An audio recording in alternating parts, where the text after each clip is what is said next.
Hello everyone, कैसे हैं आप सभी लोग। मेरा नाम है आलोक वाजपेयी। मैं आप सभी का स्वागत करता हूं आपके अपने चैनल आलोक वाजपेयी सर स्टडी पर। आप सभी लोगों का स्वागत है। तो एक बार जल्दी से सभी के सभी विद्यार्थी भाई, जितने लोग भी हैं, सभी लोग एक बार सेशन को शेयर जरूर कर दीजिएगा और सेशन को लाइक जरूर कीजिएगा और चैनल को सब्सक्राइब करना बिल्कुल मत भूलिएगा, ठीक है। आप लोगों की डिमांड पर ही आप लोगों का अपना चैनल, जिसमें हम लोग जीएसजी के की सारी एक्सपर्ट तरीके से बातचीत करने वाले हैं। और इस चैनल पर आपको स्टेट पीएससी से रिलेटेड, एसएससी से रिलेटेड, बैंकिंग से रिलेटेड और उसके अलावा आपका बहुत सारे अन्य एग्जाम से रिलेटेड, जो आपके अदर स्टेट के एग्जाम हैं, यानी कि जो यूपी के रहने वाले हैं उनसे रिलेटेड भी एग्जाम, राजस्थान से रिलेटेड भी एग्जाम, इन सारे एग्जाम से संबंधित जीएसजी के और हिंदी की क्लासेस मैं यहाँ पर रेगुलर तरीके से डिस्कस करूंगा। तो देखिए, ये जो क्लास है आपकी रेगुलर चलेगी। एक जीएस की क्लास और एक जीके की क्लास और एक करंट अफेयर्स की क्लास आपकी 1 तारीख से रेगुलर चलेगी। ये भी दोनों क्लासेस आपकी रेगुलर चल रही है। तो सबसे पहले देखिए, मैंने इसका नाम रखा है जीएस ऑब्लिक जीके सभी परीक्षाओं के लिए। और अभी जो परीक्षाएं हैं उनमें विशेष ध्यान देना है। एसएससी की परीक्षा है, यूपी पीईटी का परीक्षा है, ठीक है। ये 2 परीक्षाएं अभी आपकी रिसेंटली होने वाली हैं। इसके अलावा राजस्थान वाले जितने विद्यार्थी हैं वो भी हमारे साथ जरूर जुड़ेंगे। वो यहाँ पर अपने एग्जाम में जीएस जीके को सॉल्व करने में निश्चित रूप से क्लास आपको बहुत हेल्प करने वाली है। और इसमें हम लोग डेली 25 क्वेश्चन डिस्कस करेंगे। इस 25 क्वेश्चन में हम current affairs, history, geography, polity, सारे के सारे सेक्शंस को यहाँ पर समाहित करने की जरूर कोशिश करेंगे। तो चलिए स्टार्ट करते हैं। स्टार्ट करने से पहले आप सभी लोग एक बार हमारे इस क्लास को शेयर जरूर कर दीजिएगा, जितने लोग भी हमारे साथ जुड़े हुए हैं सभी लोग, ठीक है भाई। देखिए, पहला क्वेश्चन है, डॉक्टर जी के नाम से किसे जाना जाता है? डॉक्टर जी के नाम से किसे जानते हैं? भीमराव अंबेडकर, रविन्द्रनाथ टैगोर, गोलवलकर साहब या केवी हेडगेवार? बहुत बेहतरीन क्वेश्चन है। डॉक्टर जी, अक्सर हम लोग कहते हैं डॉक्टर साहब के यहाँ जा रहे हैं, लेकिन यहां पर पूछा गया डॉक्टर जी। तो डॉक्टर जी के नाम से अंबेडकर साहब को तो नहीं जानते, ये तो हटा दो भाई, ये तो नहीं होगा। और रविन्द्रनाथ टैगोर को हम लोग गुरु देव कहते हैं। एमएस गोलवलकर भी नहीं होंगे, इनको गुरु जी कहा गया है, इनको गुरु जी कहा गया है। बहुत ध्यान से समझिएगा। अंबेडकर साहब हम लोग जानते हैं, ये प्रारूप समिति के हमारे ड्राफ्टिंग कमेटी के चेयरमैन होते हैं। आर्टिकल 32 को इन्होंने संविधान की आत्मा कहा है और तीनों गोलमेज सम्मेलन में भी भाग लिया है। पहले 3 तो उत्तर आपके नहीं हो सकते, क्योंकि ये एलिमिनेट हो गए, इनका संबंध इनसे है। तो इसीलिए चौथा जो ऑप्शन है वो विकल्प स्वाभाविक होगा, यानी कि सही उत्तर क्या हो गया? केवी हेडगेवार। ये केवी हेडगेवार का पूरा नाम जरूर याद रखिएगा, केशव राव बलराम हेडगेवार। ये आरएसएस के संस्थापक थे। आरएसएस के संस्थापक के मतलब राष्ट्रीय स्वयंसेवक संघ के संस्थापक थे। तो पहला क्वेश्चन आपको बहुत सारे अन्य प्रश्नों के साथ में यहां पर क्लियर हो गया होगा। चलिए क्वेश्चन नंबर 2 की तरफ बढ़ते हैं। भारत का सबसे पुराना हाईकोर्ट या उच्च न्यायालय कौन सा है?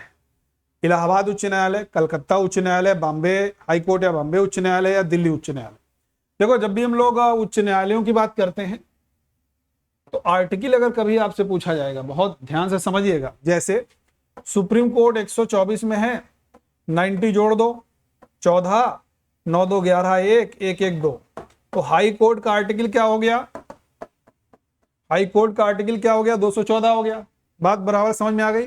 और इसमें कलकत्ता उच्च न्यायालय सबसे पहले बना था। ये आर्टिकल जरूर याद रखोगे।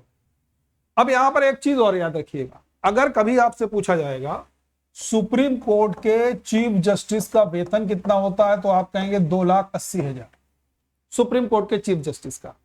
अगर पूछा जाएगा सुप्रीम कोर्ट के अदर जस्टिस का वेतन कितना होता है, तो आप कहेंगे 2,50,000। अगर सवाल पूछा जाएगा हाई कोर्ट के चीफ जस्टिस का वेतन कितना है, तो आप कहेंगे 2,50,000। अगर पूछा जाएगा हाई कोर्ट के अदर जस्टिस का वेतन कितना होता है, तो आप कहेंगे 2,25,000। ये जरूर याद रखिए, ये जो मैंने बताया ना, ये अभी रिसेंटली बहुत सारे एग्जाम्स में पूछा गया है, इसको जरूर याद रखना। बराबर क्लियर है? एक बार बताएंगे सारे लोग, हाँ या ना? ठीक है, चलिए नेक्स्ट क्वेश्चन की तरफ बढ़ते हैं। भारत के उपराष्ट्रपति के पद पर लगातार 2 बार कौन रहा? लगातार 2 बार उपराष्ट्रपति के पद पर। भारत के उपराष्ट्रपति की अगर बात करोगे, आर्टिकल 63, उपराष्ट्रपति 3 फिगर में काम करता है, 3 रूपों में काम करता है। वो तीनों रूप कौन कौन से हैं? एक, भारत के उपराष्ट्रपति के रूप में। दूसरा रूप, कार्यवाहक राष्ट्रपति के रूप में। तीसरा रूप, राज्यसभा के अध्यक्ष या सभापति के रूप में। ठीक है, लेकिन एक समय में एक ही पद पर रहेगा। ये रहेगा तो ये दोनों नहीं, ये रहेगा तो ये दोनों नहीं, ये रहेगा तो ये दोनों नहीं। ठीक है, ये राज्यसभा का उपसभापति नहीं, सभापति होता है या अध्यक्ष होता है। और पदेन, राज्यसभा का पदेन सभापति होता है। पदेन का मतलब समझते हो? बनाने की जरूरत है। जो भी उपराष्ट्रपति महोदय होंगे वो ऑटोमेटिक ही राज्यसभा के सभापति होंगे। That is called ex officio, इसको अंग्रेजी में बोलते हैं। Ex officio chairman of Rajya Sabha होता है। लगातार 2 बार रहने वाले 2 ही लोग हैं उपराष्ट्रपति। एक डॉक्टर सर्वपल्ली राधाकृष्णन साहब, जो हमारे देश के दूसरे राष्ट्रपति भी हुए हैं और पहले उपराष्ट्रपति भी हुए हैं। और दूसरे डॉक्टर हामिद अंसारी साहब। डॉक्टर हामिद अंसारी साहब 2 ही ऐसी पर्सनालिटी हैं जो लगातार 2 बार भारत के उपराष्ट्रपति रहते हैं। बात समझ में आ गई भाई? हाँ या ना? बराह वेंकट गिरी साहब, इनको 1975 में भारत रत्न से नवाजा गया। दूसरा पॉइंट, द्वितीय चरण की मतगणना से विजयी होने वाले एकमात्र राष्ट्रपति बराह वेंकट गिरी साहब। ठीक है, याद रखना है। नेक्स्ट क्वेश्चन है, अंतरराष्ट्रीय सांकेतिक भाषा दिवस कब मनाया जाता है? इसका मतलब समझ गए? ऐसे लोग जो बोल नहीं पाते हैं, बोलने में दिक्कत है, सुन करके रिप्लाई नहीं कर पाते हैं, तो उन लोगों के लिए एक साइन लैंग्वेज होती है। साइन लैंग्वेज एक छोटे से वर्ड से, कीवर्ड जैसे नहीं समझते, उस कीवर्ड से वो लोग बिल्कुल उस भाषा का बोल लेते हैं, उस भाषा का रूपांतरण भी कर लेते हैं। उसको सांकेतिक भाषा बोलते हैं।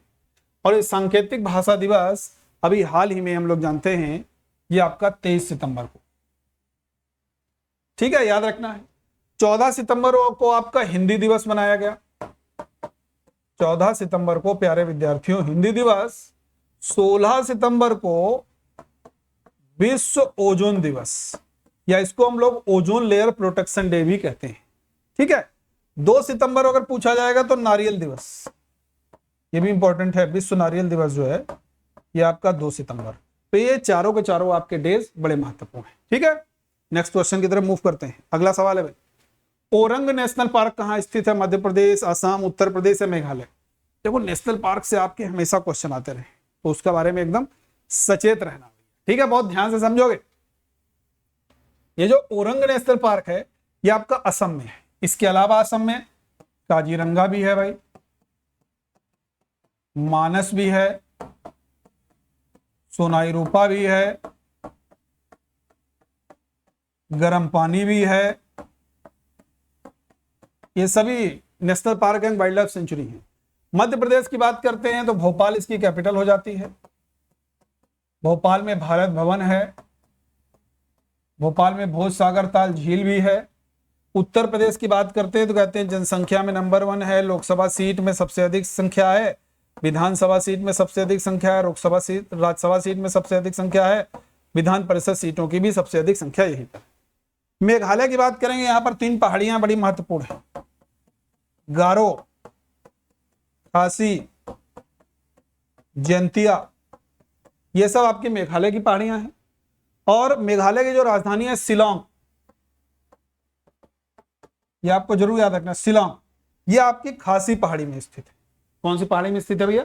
खासी पहाड़ी में स्थित है, याद रखना। नेक्स्ट क्वेश्चन है, भारत का पहला स्वच्छ सुजल स्थान, या स्वच्छ सुजल राज्य भी कह सकते हो, यूनियन टेरिटरी भी कह सकते हो, क्योंकि दोनों मिक्स हैं यहाँ पर, तो इसलिए आपको बताना है पहला स्वच्छ सुजल स्थान कौन सा बना है, हाल ही में बनाया गया है।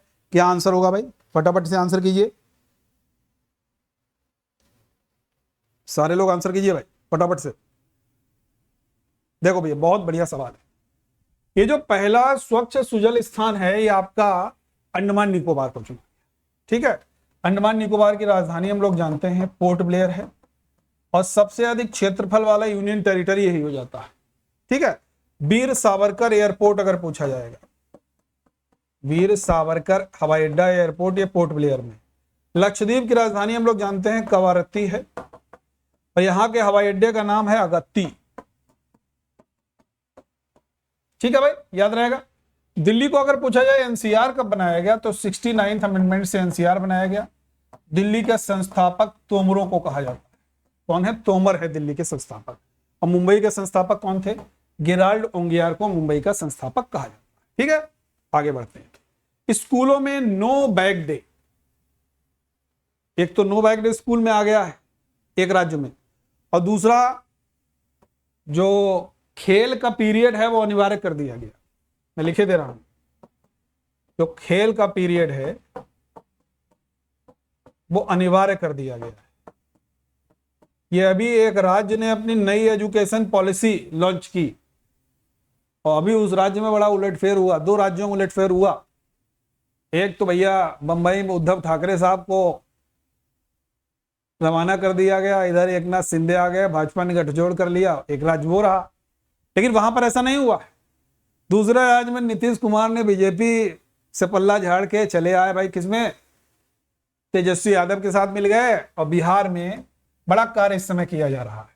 तो ये नई एजुकेशन पॉलिसी के तहत बिहार में no school no bag day और खेल का एक पीरियड अनिवार्य कर दिया गया है। बिहार की राजधानी पटना है। ठीक है, याद रखना है। विदेशिया, नटनाटिन, जट जाटिन, ये सब यहाँ के प्रसिद्ध नृत्य हैं। महाराष्ट्र की बात करते हैं, मुंबई कैपिटल है, हम सभी लोग जानते हैं। उड़ीसा की बात करते हैं, भुवनेश्वर कैपिटल है। उड़ीसा में सबसे बड़ी भारत की खारे पानी की झील चिल्का भी स्थित है। झारखंड की राजधानी रांची है, और झारखंड में सम्मेद पर्वत शिखर है, यह जरूर याद रखना, जहां पर जैन संत पार्श्वनाथ जी को ज्ञान की प्राप्ति हुई थी। नेक्स्ट क्वेश्चन है, हाल ही में बेंगलुरु फुटबॉल क्लब सिटी बोलते हैं पूरा, या फुटबॉल क्लब के नाम से भी लिखा हुआ आ सकता है। बेंगलुरु फुटबॉल क्लब सिटी ने मुंबई फुटबॉल क्लब सिटी को हराकर के डूरंड कप जीत लिया। तो डूरंड कप का ये कौन सा संस्करण अपने नाम किया? बेंगलुरु फुटबॉल क्लब सिटी ने मुंबई फुटबॉल क्लब सिटी को हरा करके। तो इसका आंसर क्या होना चाहिए? बोलिएगा। इसका आंसर भैया हो जाएगा आपका, इसका आंसर हो जाएगा 131, 131वां डूरंड कप जीता है भाई बेंगलुरु फुटबॉल क्लब। कहां के या यहां के मूल निवासी मैते भी कहते हैं या मैती भी बोलते हैं, इनको मैती भी बोलते हैं। कहां के मूल निवासी? तो मिजोरम, मणिपुर, असम या दिल्ली? फटाफट आंसर करेंगे भाई मेरे प्यारे विद्यार्थियों, बोलिएगा। देखो भाई, बहुत बढ़िया क्वेश्चन है। ये जो मैती या मैती जनजाति के लोग हैं, ये बेसिकली मणिपुर को बोलते हैं, मणिपुर के लोग। मणिपुर की राजधानी हम सभी लोग जानते हैं इंफाल है। लोकटक झील अगर कभी पूछा जाएगा मणिपुर में। असम की बात करते हैं तो 7 राज्यों से सीमा स्पर्श होती है, काजीरंगा, मानस, सोनाई रूपा, गर्म पानी, ये सभी wild life sanctuary national park है। दिल्ली की बात करते हैं तो 69th अमेंडमेंट से दिल्ली को एनसीआर बनाया गया, ये पॉइंट भी याद रखना। मिजोरम की राजधानी की बात करते हैं तो आइजोल है। डम्फा नेशनल पार्क, डम्फा, ये आपका कहां? मिजोरम। धन्नु जतरा पर्व किस राज्य से संबंधित है? मध्य प्रदेश, तमिलनाडु, उड़ीसा या छत्तीसगढ़? देखो इंग्लिश में लिखा रह गया भाई। धन्नु जतरा अगर कभी भी पूछा जाएगा तो आपका आंसर हो जाएगा उड़ीसा।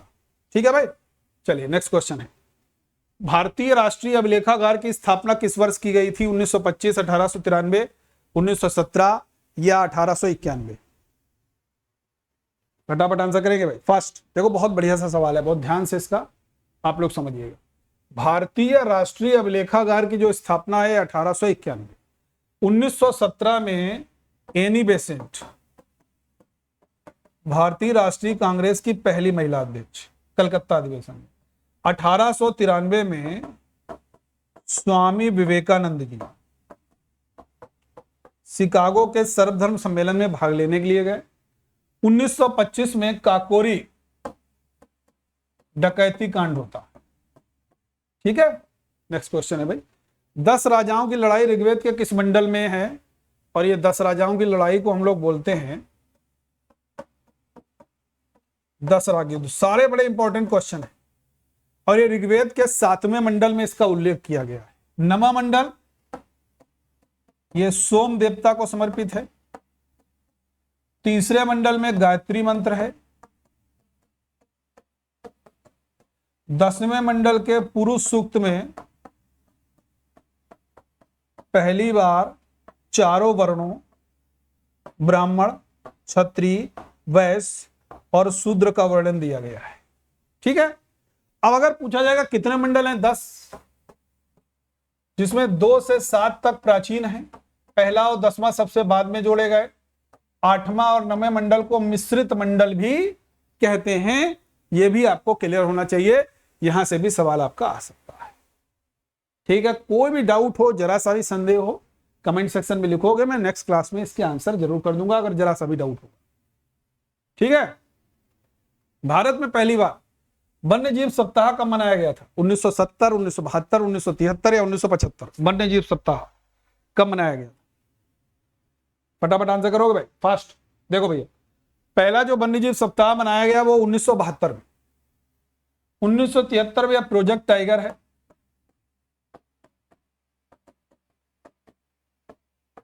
ठीक है। नेक्स्ट क्वेश्चन है, अतार्किन का दरवाजा किस शहर में स्थित है? मोस्ट इंपॉर्टेंट क्वेश्चन, इतिहास का क्वेश्चन है। अतार्किन का दरवाजा बनवाया किसने? दिल्ली सल्तनत के वास्तविक संस्थापक इल्तुतमिश। ठीक है, वास्तविक संस्थापक है दिल्ली सल्तनत। अच्छा, क्यों वास्तविक संस्थापक है? क्योंकि इसने अपनी राजधानी कहां पर बनाई? इसने अपनी राजधानी बनाता है ये दिल्ली। ठीक है भाई। तो ये अतार्किन का जो दरवाजा है ये आपका नागौर में। अजमेर के पास से एक नदी निकलती है लूनी। जयपुर को हम लोग पिंक सिटी कहते हैं। जोधपुर को हम लोग सन सिटी कहते हैं। ठीक है भाई। नेक्स्ट क्वेश्चन है, शेख अहमद सरहिंदी किस सुल्तान के समकालीन है? बड़ा इंपॉर्टेंट क्वेश्चन है। शेख अहमद सरहिंदी जो है वो किस सुल्तान के समकालीन है? क्या आंसर होगा? फटाफट आंसर कीजिए भाई, फास्ट। बहुत ही बेहतरीन क्वेश्चन है बच्चे। देखो, आप लोग अधिक से अधिक कमेंट कीजिएगा। कमेंट करेंगे, नीचे क्वेश्चन पूछेंगे तो और बढ़िया रहेगा आपके। और भी कल जब सेशन शुरू करेंगे हम लोग तो उससे पहले आपके बहुत सारी चीजें यहां पर क्वेश्चंस फॉर्म में दिख जाएंगे। इसका आंसर हो जाएगा 2 और 3, यानी कि ये अकबर और जहां। ठीक है, याद रहेगा। बाबर का मकबरा कहां है? काबुल में है। अकबर का मकबरा कहां है? सिकंदरा में है। जहांगीर का मकबरा कहां है? शाहदरा, लाहौर में। शाहजहां का आगरा ताजमहल। जहांगीर का क्या नाम था? सलीम। शाहजहां का क्या नाम था? खुर्रम। अकबर के इनिशियल रिफॉर्म पूछे जाए, 1562 में दास प्रथा समाप्त की, 1563 में तीर्थ यात्रा कर समाप्त किया, 1564 में जजिया कर समाप्त किया। ठीक है भाई। बाबर ने अपनी ऑटोबायोग्राफी लिखी, इसका नाम था तुजुक ए बाबरी। इसकी भाषा बहुत बार एग्जाम में पूछी गई, तुर्की। और अब्दुल रहीम खानखाना ने इसका फारसी में अनुवाद किया, जिसका नाम फिर बाबरनामा रखा गया। ठीक है, चलिए आगे बढ़ते हैं। अर्ज किससे संबंधित है? कृषि से, सैन्य से, दास से या दान से? देखो, जब भी कभी हम लोग गयासुद्दीन बलबन को पढ़ते हैं तो बलबन ने मंगोल आक्रमण का सामना करने के लिए, मंगोल आक्रमण का सामना करने के लिए एक सैन्य विभाग बनवाया, जिसका नाम दीवान ए आरिज या दीवान अर्ज या आरिज या अर्ज रखा गया। तो यह सैन्य विभाग। मोहम्मद बिन तुगलक ने एक विभाग एग्रीकल्चर या कृषि विभाग बनाया था, जिसका नाम था दीवान अमीर कोही। यह भी याद रखना। फिरोज शाह तुगलक ने दासों के रखरखाव के लिए, क्योंकि फिरोज शाह तुगलक के पास अपने खुद 1,80,000 दास थे, तो उसने एक विभाग बनाया था दीवाने बंदगान। और उसने एक दान विभाग बनाया, गरीब लड़कियों की शादी के लिए दान पुण्य करने के लिए एक विभाग बनाया, जिसको दीवाने खैरात कहते थे। ये भी फिरोज शाह तुगलक ने बनाया। ठीक है, नेक्स्ट क्वेश्चन, बिक सिक्का किस सुल्तान के द्वारा जारी किया गया? सिक्कों के बारे में अगर हम बात करें, इल्तुतमिश ने 2 सिक्के चलाए, एक चांदी का टंका, दूसरा तांबे का जीतल। ठीक है, फिरोज शाह तुगलक ने 2 सिक्के चलाए, एक बिक और दूसरा अद्दा।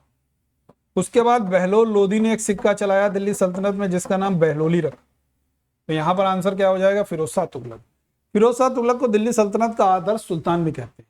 अलाउद्दीन खिलजी का वास्तविक नाम जानते हैं क्या है? अली गुरसास्प, ये अलाउद्दीन खिलजी का वास्तविक नाम है। सिकंदर लोदी ने 1504 में आगरा शहर को बसाया और 1506 में उसको अपनी राजधानी भी बनाया। सिकंदर लोदी का वास्तविक नाम था निजाम खान। भैया क्लियर है? सभी लोगों को क्लियर है? हाँ या ना बोलिएगा। ठीक है, चलिए आगे बढ़ते हैं। ब्लीचिंग पाउडर का रासायनिक सूत्र क्या है? CH4N2O, CaOCl2 या CHCl3। ब्लीचिंग पाउडर देखो, ये तो कैल्शियम कार्बोनेट हो गया, मोती हो गया, चूना हो गया, ये तो होगा नहीं। CHCl3 ये तो क्लोरोफॉर्म हो गया, ये तो होगा नहीं। बचा क्या हमारा? ये हो गया, ये आपका रासायनिक सूत्र है ब्लीचिंग पाउडर। भारत का दूसरा विधि अधिकारी कौन होता है, यानी कि second law officer of India? हम लोगों ने हमेशा पढ़ा है, आर्टिकल 76 में कहते हैं कि भैया ये महान्यायवादी हैं, अटॉर्नी जनरल, इनको भारत का पहला विधि अधिकारी कहते हैं। इनको असिस्ट करने के लिए सॉलिसिटर जनरल होते हैं, ये भारत के दूसरे विधि अधिकारी कहलाते हैं। राज्य का पहला विधि अधिकारी, राज्य का पहला विधि अधिकारी अगर पूछा जाएगा तो आपका महाधिवक्ता होता है। इसका उल्लेख आर्टिकल नंबर 165 में। CAG की बात करते हैं, इसको कैग देखो, CAG लिखा, कैग की बात करते हैं। तो कैग की जब भी हम लोग बातचीत करते हैं तो कैग को भारत का पहला लेखा अधिकारी कहते हैं। इनका उल्लेख आर्टिकल 148 से लेकर के 151 के बीच में किया गया है। ठीक है भैया, याद रहेगा। चलिए नेक्स्ट क्वेश्चन है, घंटा मर्दाल लोक नृत्य किस राज्य से संबंधित है? घंटा मर्दाल, फटाफट आंसर देते जाइएगा, अधिक से अधिक कमेंट करिएगा सभी लोग। और घंटा मर्दाल हम लोग जानते हैं भैया आंध्र प्रदेश का नृत्य हो जाता है, आप सभी लोगों को याद रखना। ठीक है, क्या हो जाता है? घंटा मर्दाल आंध्र प्रदेश का नृत्य हो जाता है। आगे बढ़ते हैं। पश्चिम ऑस्ट्रेलिया की कैपिटल क्या है? देखो ऑस्ट्रेलिया का ऐसे कुछ मैप बनता है, ये डार्विन हो गया। ठीक है, यहां पर एक कोड याद रखना है,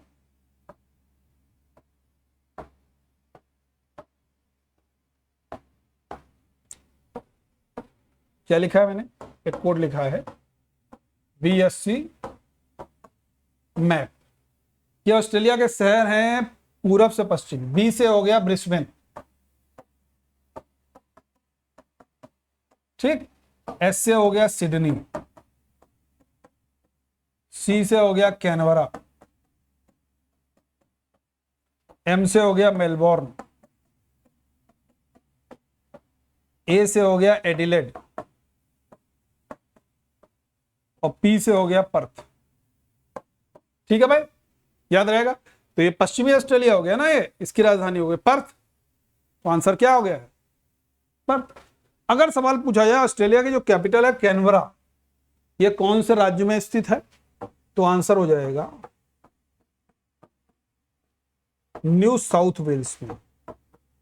कौन से राज्य में? न्यू साउथ वेल्स में कैनबरा स्थित है।